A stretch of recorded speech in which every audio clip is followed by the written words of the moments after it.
Assalamualaikum warahmatullahi wabarakatuh. Selamat pagi, siang, ataupun malam.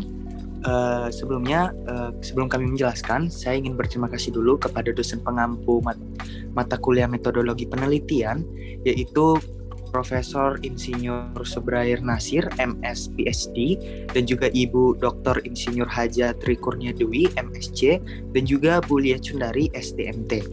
Nah, untuk judul dari proposal penelitian kami yaitu pemanfaatan limbah pada septic tank sebagai biolistrik berbasis microbial fuel cell menggunakan bakteri Lactobacillus plantarum. Mungkin boleh next. Oke, baik. Selanjutnya itu ada nama anggota kelompok. Yang pertama itu ada Tegar Pangestu dengan ujung NIM 110, kemudian ada saya sendiri, Elvin Andre Kaila dengan ujung NIM 112. Mungkin boleh next. Oke, baik, karena sudah masuk ke bagian materi, yaitu bab 1 pendahuluan. Mungkin kita langsung saja ke bagian pertama, yaitu 1.1 latar belakang. Krisis energi merupakan suatu persoalan terbesar yang dihadapi oleh dunia, termasuk Indonesia. Sebagai salah satu negara dengan konsumsi energi yang tinggi, Indonesia dihadapkan pada dua isu besar yang menjadi masalah energi seperti sekarang ini. Yang masalah pertama yaitu adalah ketersediaan energi konvensional yang semakin berkurang, sedangkan kebutuhan akan energi justru semakin meningkat. Kemudian untuk masalah kedua yaitu tentang lingkungan. Minyak bumi yang digunakan sebagai energi listrik terbukti berpengaruh buruk terhadap kondisi lingkungan, seperti misalnya sisa-sisa dari pembakaran batu bara pada pembangkit listrik berbasis tenaga uap yang berpengaruh terhadap kondisi udara dan global warming.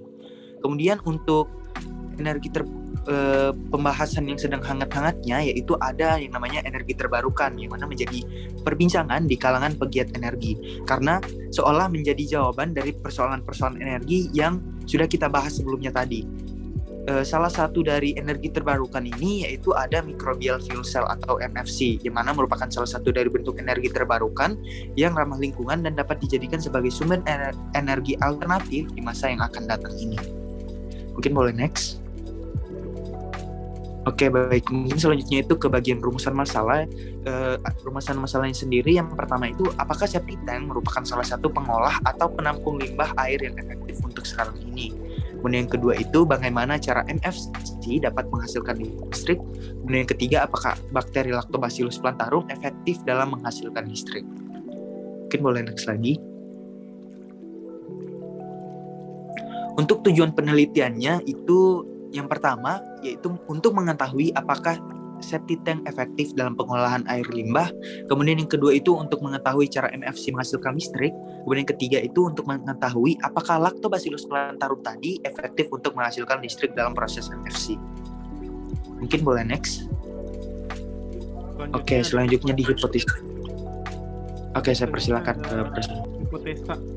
Yang pertama itu septic tank itu merupakan satu-satunya pengolah atau penampung limbah cair terbaik. Kemudian MFC itu dapat menghasilkan listrik dan bakteri Lactobacillus plantarum cukup efektif dalam menghasilkan listrik pada proses MFC. Manfaat dari penelitian ini itu bagi kami sebagai praktikan itu dapat menambah ilmu pengetahuan khususnya di bidang kimia. Bagi masyarakat, mungkin hasil penelitian ini itu diharapkan dapat menambah pengetahuan masyarakat tentang cara pemanfaatan limbah cair septic tank. Bagi peneliti, hasil penelitian ini diharapkan dapat menjadi salah satu alternatif pemanfaatan bakteri Lactobacillus plantarum dalam menghasilkan listrik menggunakan proses MFC. Ruang lingkup penelitian ini itu dilakukan di laboratorium kimia organik dan kimia analisa dan bioproses pada Universitas Sriwijaya dengan waktu penelitian selama 6 bulan. Oke, baik. Selanjutnya ini ada bab 2 yaitu tinjauan pustaka. Mungkin langsung saja ke bagian yang pertama yaitu 2.1 limbah septic tank. Tempat penampungan atau pengolahan air limbah domestik yang biasa digunakan adalah tangki septic dan untuk pemukiman rumah tangga sendiri, pastinya setiap hari akan membuang air kotor yang harusnya ditampung dan diolah secara saniter. Kemudian air kotor ini juga bisa berupa kloset, peturasan, bidet, dan air kotor manusia yang berasal dari alat-alat pelambing lainnya. Dan pada saat ini kebanyakan pengolahan air limbah masih banyak yang tidak memenuhi syarat kesehatan. Maka dari itu tangki septik sering digunakan untuk pengolahan air limbah. Pengolahan ini juga dipilih karena masih belum banyak pengolahan air limbah yang tersedia di Indonesia. Hal ini juga dikutip oleh dari Sofyan dan Morimura dalam Senjo TB dan kawan-kawan 2016. Mungkin boleh next. Oke, selanjutnya itu 2.2 microbial fuel cell atau MFC, yaitu merupakan bioreaktor pengubah energi kimia di mana senyawa organik menjadi energi listrik pada kondisi anaerob dengan reaksi katalitik mikroorganisme untuk dihasilkan tegangan dan arus listrik. Prinsip kerja MFC ini yaitu dengan memanfaatkan mikroba yang melakukan metabolisme terhadap medium di anoda untuk mengkatalis pengubahan materi organik menjadi energi listrik dengan cara mentransfer elektron dari anoda melalui kabel dan menghasilkan arus ke katoda. Dengan mentransfer elektron dan arus ke katoda dan transfer elektron dari anoda diterima oleh ion kompleks yang ada di katoda yang memiliki elektron bebas. Hal ini kami kutip dari Novita Sari di 2011. Oke, selanjutnya itu ada 2.3 bakteri. Bakteri adalah kelompok organisme yang tidak memiliki membran inti sel dan berukuran sangat kecil atau mikroskopik, serta memiliki peran besar dalam kehidupan di bumi. Beberapa kelompok bakteri dapat memberi manfaat maupun sumber penyakit di bidang pangan. Banyak klasifikasi dari bakteri, salah satunya adalah bakteri enterik patogen yang banyak menyebabkan penyakit saluran cerna pada manusia. Lebih dari 80% bakteri perusak pada makanan disebabkan oleh bakteri enterik patogen ini. Hal ini dikutip dari Madigan tahun 2019. Mungkin boleh next. Selanjutnya itu ada 2.3.1 yang merupakan bakteri Lactobacillus plantarum. Bakteri Lactobacillus plantarum merupakan yang mana nama ini diambil dari sumber utama bakteri ini, yaitu dari tanaman. Kemampuan Lactobacillus plantarum dalam menghasilkan asam laktat dan menurunkan pH substrat sehingga pertumbuhan dapat menghambat kontaminasi dari mikroorganisme patogen dan mikroorganisme penghasil racun oleh Jenny dan Rini 1995. Besarnya energi listrik pada MFC dipengaruhi oleh laju metabolisme yang dilakukan oleh bakteri. Oleh karena itu, penggunaan bakteri yang berbeda akan menghasilkan energi listrik yang berbeda pula. Selain itu, terdapat pula hubungan antara ukuran sel bakteri terhadap besarnya energi listrik yang dihasilkan. Juga sesuai dengan penelitian dari Lee pada 2010, dia meneliti dengan mendapatkan kesimpulan bahwa bakteri yang besar belum tentu bisa menghasilkan listrik yang lebih besar juga daripada bakteri yang lebih kecil.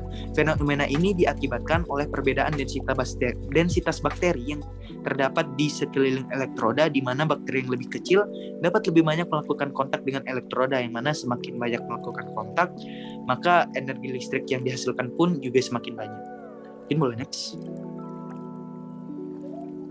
Oke, baik, di 2.4 ini kami akan membahas mengenai penelitian yang terkait dengan proposal penelitian kami, yaitu penggunaan limbah septic tank sebagai substrat pada MFC dengan menggunakan bakteri Bacillus subtilis yang telah dilakukan oleh Prayogo dan kawan-kawannya pada 2017 dengan judul Microbial Fuel Cell menggunakan atau MFC menggunakan bakteri Bacillus subtilis dengan substrat limbah septic tank serta pengaruhnya terhadap kualitas limbah.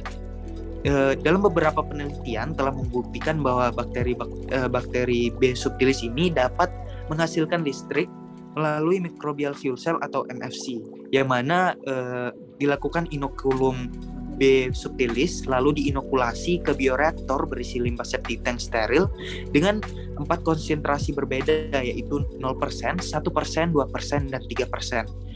Kemudian inokulum diinkubasi terlebih dahulu selama 12 jam sebelum dilakukan pengamatan. Oke, lanjut. Selanjutnya itu bab 3 yaitu metodologi penelitian. Yang pertama itu ada 3.1 metodologi penelitian. Metode penelitian ini dilakukan secara eksperimental, di mana alat dasar yang digunakan itu adalah MFC.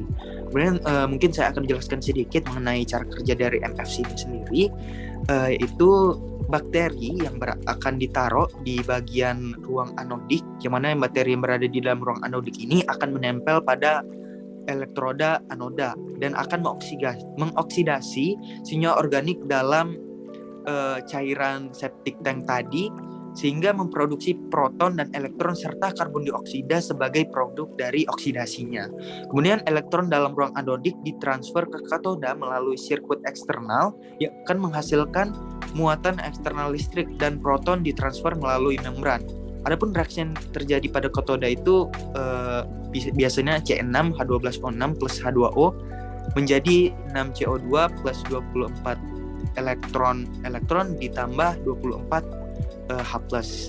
Pada sisi katoda itu nanti terdapat oksigen yang merupakan aseptor elektron yang paling cocok karena potensial akan oksidasinya sendiri itu yang sangat cukup tinggi dengan ketersediaannya yang banyak dan juga murah. Selain itu, oksigen pada katoda juga terdapat bahan yang berfungsi untuk menangkap elektron, yaitu aseptor elektron tadi, yaitu KMNO4 yang nantinya akan menangkap elektron dari anoda, sehingga elektron dan proton beraksi dalam ruang katodik, mereduksi oksidan ke oksigen, dan menghasilkan listrik. Itulah dari cara kerja dari MFC tadi. Mungkin boleh next. Baik, selanjutnya dipersilakan ke saudara. Terima kasih. Selanjutnya ada alat yang digunakan dalam penelitian MFC ini diantaranya adalah sebagai berikut. Yang pertama ada alat gelas, kemudian reaktor MFC 100 mili dan 500 mili, ada Erlenmeyer, tabung reaksi, pipet tetes, pipet ukur, gelas ukur, cawan Petri, alat listrik, dan lain-lainnya.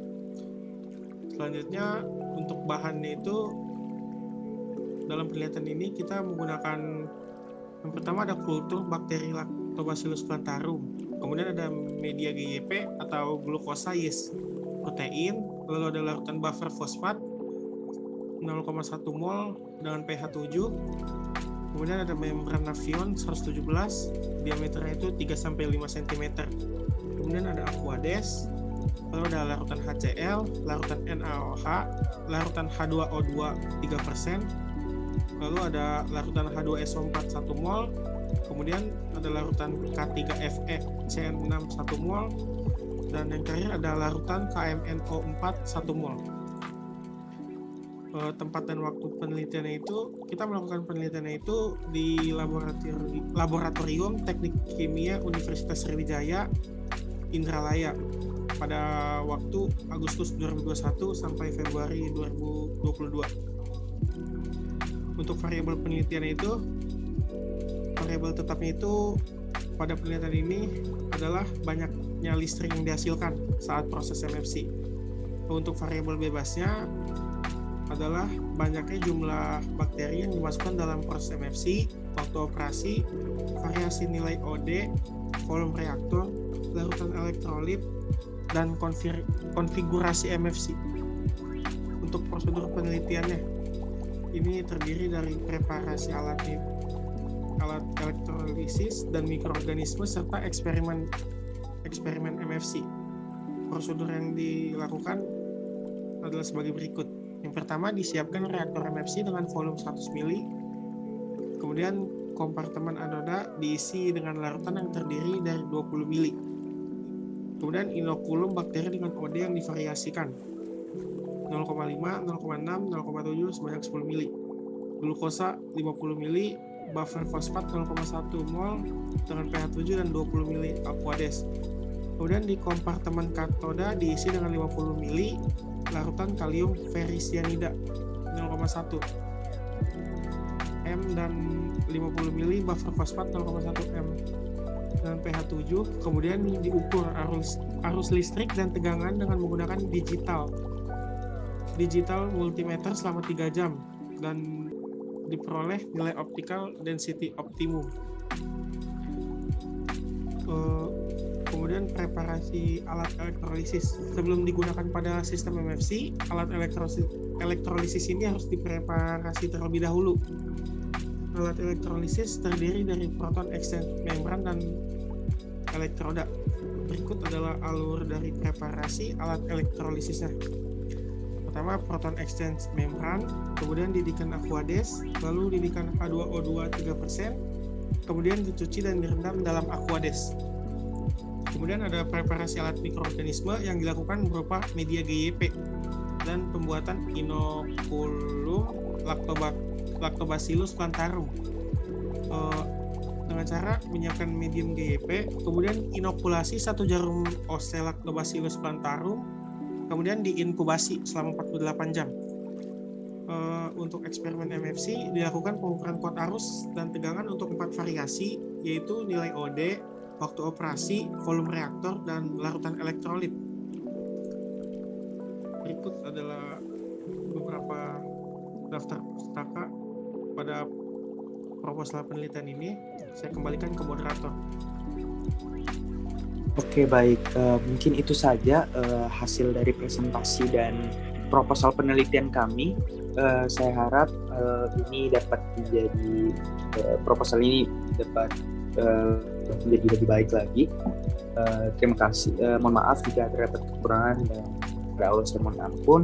Terima kasih atas perhatiannya. Assalamualaikum warahmatullahi wabarakatuh.